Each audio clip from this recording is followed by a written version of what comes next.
അല്ലെങ്കിൽ എൻ്റെ core content ഞാനിന്ന് എടുക്കാൻ വേണ്ടിയിട്ട് ഉദ്ദേശിച്ചത് എന്താണെന്ന് വെച്ചാൽ is abroad MBBS worth it. ആരൊക്കെ എബ്രോഡിൽ വന്ന് പഠിക്കണം, MBBS ആരൊക്കെ പഠിക്കണം എന്നൊക്കെയാണ്.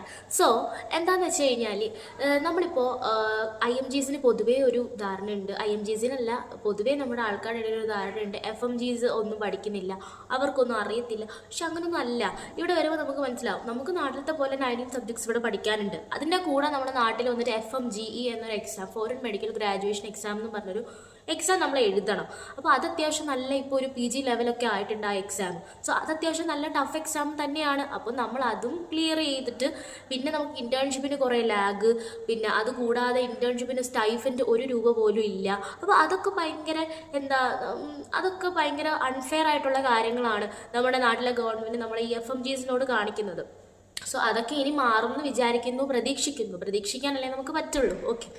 സോ പിന്നെ നിങ്ങൾ എന്താണെന്ന് വെച്ചാൽ ഒരു വട്ടമെങ്കിലും നിങ്ങൾ നീറ്റ് ട്രൈ ചെയ്യണം. ഇവിടെ ഇപ്പോൾ നീറ്റ് എക്സാം ക്വാളിഫൈ ആയവരും നീറ്റ് എക്സാം എഴുതാത്തവരും ഇവിടെ വരുന്നുണ്ട്. അപ്പം നീറ്റ് എക്സാം എഴുതാത്തവർക്ക് എന്തായാലും നാട്ടിൽ പോയി FMG എഴുതാൻ പറ്റത്തില്ല. പക്ഷേ നീറ്റ് എക്സാം എഴുതി വരുവാണെങ്കിൽ FMG എഴുതാൻ പറ്റും. അല്ലാത്തവർക്ക് പ്ലാബ്, USMLE, പിന്നെ DHA എന്നൊക്കെ പറഞ്ഞിട്ട് കുറേ ഓപ്ഷൻസ് ഉണ്ട്. ഓക്കെ. അപ്പോൾ അങ്ങനെയൊക്കെ ചെയ്യാൻ പറ്റും നാട്ടിൽ നിൽക്കാൻ താല്പര്യമില്ലാത്തവർക്ക്. അതൊക്കെയാണ് ഈ FMGയുടെ അല്ലെങ്കിൽ FMGസിൻ്റെ പോസിബിലിറ്റീസ്. ഇനി നമ്മൾ ഈ എബ്രോഡ് MBBS ചൂസ് ചെയ്യുമ്പോൾ നമ്മൾ അത്യാവശ്യം നല്ല യൂണിവേഴ്സിറ്റീസ് ഒക്കെ